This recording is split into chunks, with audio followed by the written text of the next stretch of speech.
Welcome students.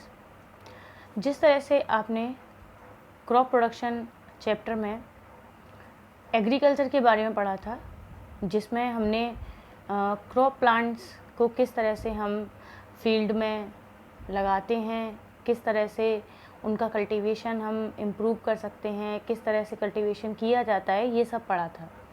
Plants food का main source हैं, लेकिन प्लांट्स के अलावा भी ह्यूमन बींग्स अदर सब्सटेंसेस को यूज़ करते हैं। जैसे एनिमल्स का यूज़ भी ह्यूमन बींग्स करते हैं और एनिमल्स से हमें फूड मिलता है, मीट मिलता है, एग्स मिलता है, लेदर मिलता है। तो ह्यूमन बींग्स एनिमल्स को कई सारे पर्पसेस के लिए डोमेस्टिकेट करते हैं, पालते हैं। तो all domesticated animals used by man are called livestock. तो जितने भी एनिमल्स ह्यूमन बींग्स पालते हैं उन्हें लाइव स्टॉक बोला जाता है। और एनिमल हस्बेंड्री में हम इन्हीं एनिमल्स की रियरिंग पढ़ते हैं कि किस तरह से हम उनको रियर कर सकते हैं, किस तरह से उनको हम फीड करवाएं या उनको किस तरह से किन जगहों पर रखें, किस तरह से उनकी केयर कर रहे हैं जिससे हमें उनसे ज़्यादा से ज़्यादा बेनिफिट्स मिल सकें। तो एनिमल हस्बेंड्री में हम एनिमल्स की breeding, feeding, weeding, heading and caring पढ़ते हैं। तो सबसे पहले इन टर्म्स को समझ लीजिए। ब्रीडिंग क्या होती है?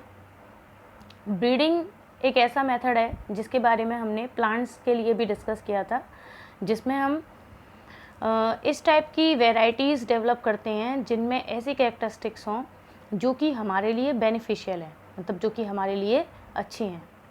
तो इस टाइप के एनिमल्स हम मोस्टली पालते हैं, रियर करते हैं, जो कि हमारे लिए बेनिफिशियल होते हैं।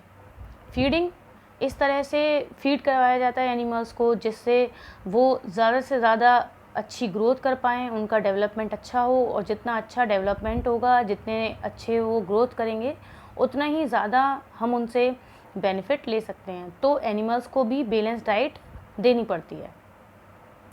वीडिंग, वीडिंग में हम ऐसे एनिमल्स को हटा देते हैं, मतलब उनकी रियरिंग नहीं की जाती है जो कि बेनिफिशियल नहीं होते हैं, मतलब उनको जिनमें कैरेक्टरिस्टिक्स जिनकी अच्छी नहीं होती हैं तो उन्हें हम एलिमिनेट कर देते हैं। नेक्स्ट है heading and caring. Heading and caring में हम मैनेजमेंट पढ़ते हैं एनिमल्स का, किस तरह से हम एनिमल्स को केयर करें उनकी, और किस तरह से उनको मैनेज करके किसी जगह पे रखें जिनसे उनकी हेल्थ जो है वो बेटर हो, क्योंकि जितनी अच्छी एनिमल्स की हेल्थ होगी उनसे हमें उतने ही ज़्यादा बेनिफिट्स मिलेंगे। अब देखिए, अब हम इससे आगे पढ़ेंगे कि किन किन एनिमल्स को रियर किया जाता है। तो मेनली जिन एनिमल्स को रियर किया जाता है उनमें आती हैं कैटल्स। कैटल्स किन किन एनिमल्स को बोलते हैं? काउस को, बफेलोस को और बुलक्स को कैटल्स बोला जाता है। कैटल्स के क्या यूज़ हैं? देखिए, कैटल्स को हम पालते हैं और ये बहुत पहले से हमारी जो कंट्री है उसमें होता चला आया है। कैटल्स को हम डेयरी प्रोडक्ट्स के लिए रियर करते हैं। जैसे काउस और बफेलोस का जो मिल्क होता है उससे डेयरी प्रोडक्ट्स भी बनाए जाते हैं। जैसे मेनली तो मिल्क है, मिल्क के लिए रियर किए जाते हैं काउस और बफेलोस, लेकिन मिल्क के अलावा भी मिल्क से जो चीज़ें बनती हैं, जैसे मक्खन बनता है, घी बनता है, पनीर, तो ये सारी चीज़ें जो है वो मिल्क से बनती हैं। तो काउस और बफेलोस को मिल्क के लिए और अदर जो डेयरी प्रोडक्ट्स मिल्क से बनाए जाते हैं उसके लिए रियर किया जाता है। बुलक्स जो हैं उनको लोग एग्रीकल्चरल प्रैक्टिसेस के लिए रियर करते हैं। जो प्लोइंग की जाती है फील्ड्स में, उसमें बुलक्स बहुत हेल्पफुल होते हैं, तो इसीलिए बुलक्स को एग्रीकल्चरल प्रैक्टिसेस के लिए रियर किया जाता है। और जो काउस का जो डंग होता है वो एक बहुत अच्छा सोर्स है मैन्योर का और गोबर गैस का। काउ डंग का यूज़ हम एज अ मैन्योर कर सकते हैं फील्ड में, और उससे गोबर गैस भी बनाई जाती है जिसको बायोगैस भी बोलते हैं, और जो कि बहुत अच्छा सोर्स है फ्यूल का। तो इसलिए कैटल्स को यूज़ किया जाता है और उनकी रियरिंग की जाती है। सेकंड है पोल्ट्री। पोल्ट्री में आते हैं, हम ऐसे बर्ड्स को रियर करते हैं जिनसे हमें कुछ ना कुछ बेनिफिट मिले, और उन पोल्ट्री बर्ड्स में आते हैं हैन, चिकन, ये सब आते हैं पोल्ट्री बर्ड्स में। तो पोल्ट्री बर्ड्स को पोल्ट्री फार्म्स में रखा जाता है, जो कि देखिए साइड में जो पिक्चर है जिसमें चिकन्स दिख रहे हैं, तो यहाँ पे इस तरह से फार्म्स होते हैं उनके, जहाँ पे उनको रियर किया जाता है। ये बर्ड्स मीट के लिए और एग्स के लिए रियर किए जाते हैं। पोल्ट्री बर्ड्स जो हैं वो बहुत अच्छा सोर्स हैं एनिमल फैट का, एनिमल प्रोटीन का और विटामिन का। मतलब जो ये पोल्ट्री बर्ड्स होते हैं, इनसे जो एग्स और जो मीट हमें मिलता है वो अच्छी अमाउंट रखता है अपने अंदर फैट की, प्रोटीन की और विटामिन की। Poultry birds breed faster. Poultry birds जो होते हैं वो बहुत जल्दी मतलब ब्रीड करते हैं, बहुत जल्दी उनमें ब्रीडिंग होती है, बहुत जल्दी वो पॉपुलेशन में बढ़ते हैं। देखिए अब पोल्ट्री बर्ड से हमें एग्स मिलते हैं, तो एग जो है उसका स्ट्रक्चर कुछ इस तरह का होता है जो शो हो रहा है। एग में जो येलो पोर्शन होता है, जो उसका सेंटर पोर्शन में शो हो रहा है, वो यॉक बोला जाता है, जो कि फैट और लिपिड्स का बना होता है। और जो वाइट पोर्शन होता है एग के अंदर, वो प्रोटीन्स का बना होता है, जिसको एल्ब्यूमिन बोलते हैं। और एग का जो बाहर की कवरिंग होती है, जिसको एग शेल बोलते हैं, वो कैल्शियम कार्बोनेट का बना रहता है। हैन 6 मंथ्स की होने के बाद ही एग देना स्टार्ट कर देती है, और एग लाइंग बर्ड्स को ब्रूडी हैन बोला जाता है। अब इसमें नेक्स्ट है फिशरी।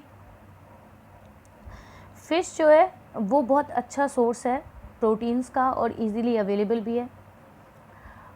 जो ऑयल निकाला जाता है कुछ फ़िशेस से, उसमें विटामिन ए और डी बहुत होता है, और जिसका यूज़ हम हैंडीकैप जो बच्चे होते हैं या जो पर्सन्स हैंडीकैप होते हैं उनको देते हैं। जो बच्चे वीक होते हैं उनको ये जो ऑयल है फ़िश से निकाला हुआ वो दिया जाता है, जिससे उनके अंदर विटामिन की अच्छी सोर्स पहुंचती है और वो मतलब हेल्दी रह सकते हैं उससे। इंडिया में दोनों ही टाइप की जो फ़िशेज़ हैं उनकी अमाउंट बहुत ज़्यादा है। Water fish, fresh water fishes भी इंडिया में अच्छे से अवेलेबल हैं, और जो मरीन फ़िशेज़ हैं वो भी अच्छे से अवेलेबल हैं। फ़िशरी में दोनों टाइप की फ़िशरी आती है, मतलब जिसमें रियर भी कर सकते हैं फ़िशेज़ को और फ़िशेज़ को कैप्चर भी कर सकते हैं, दोनों तरह की फ़िशरी आती है। तो rearing and management of fishes for large scale production is called pisciculture. Fishes का रियर करना, उसको मैनेज करना लार्ज स्केल पे, उसको हम बोलते हैं पिसीकल्चर। फिर आता है हनी बीज़ का टॉपिक। हनी बीज़ की जो रियरिंग की जाती है वो 2 चीज़ों के लिए की जाती है, एक है हनी और दूसरा है वैक्स। हनी बीज़ जो होती हैं उनको हनी वो देती हैं, इसीलिए उनको हनी बीज़ बोला जाता है। हनी बीज़ की 3 कैटेगरी होती हैं, उसमें कुछ वर्कर्स होती हैं, क्वीन बी होती है, ड्रोन्स होते हैं। और सबसे ज़्यादा जो लार्ज स्केल पे मतलब एक तरीके से जो रियरिंग की जाती है इनकी, वो जो बीहाइव्स बनाई जाती हैं आर्टिफिशियली, उन जगहों को फिर हम एपियरीज़ बोलते हैं, जहाँ पे बहुत ज़्यादा अमाउंट में बीहाइव्स जो हैं उनको लगाया जाता है, जिसके अंदर हनी बीज़ पाली जाती हैं, और पूरे उस जगह को हम एपियरी बोलते हैं। और हनी बी जो है वो क्या करती हैं, वो हनी कैसे बनाती हैं, तो हनी को बनाने के लिए हनी बीज़ फ्लावर्स में से नेक्टर को सक करके लेके आती हैं और उसको बिहाइव में ला के रखती हैं, जहाँ पे हनी बनता है। हनी मिक्सचर होता है शुगर का, मिनरल्स का, वाटर का और एंजाइम्स का। हनी का यूज़ क्या क्या है? हनी आयुर्वेदिक ड्रग्स में यूज़ किया जाता है, जो आयुर्वेदिक दवाइयाँ बनाई जाती हैं उनके लिए उनमें यूज़ किया जाता है। एंटीसेप्टिक इन ऑर्नामेंट्स, जो ऑर्नामेंट्स बनाए जाते हैं उनमें एज ए एंटीसेप्टिक यूज़ किया जाता है। Enzyme present in Honey which helps in digestion, और हनी का यूज़ डाइजेशन सिस्टम को अच्छा रखने में भी किया जा सकता है, क्योंकि उसमें ऐसे एंजाइम्स प्रेजेंट होते हैं जो डाइजेशन को सही रखते हैं, मतलब डाइजेशन में हेल्प करते हैं। B wax is use for making cosmetics, ointments and candles. और बी वैक्स का यूज़ कॉस्मेटिक्स बनाने में, ऑइंटमेंट जो बनते हैं उनमें और कैंडल्स में किया जाता है। आपका क्रॉप प्रोडक्शन जो चैप्टर है वो यहीं फिनिश होता है, और इसमें अगर किसी को कोई भी डाउट हो तो वो क्लियर कर सकता है। Thank you.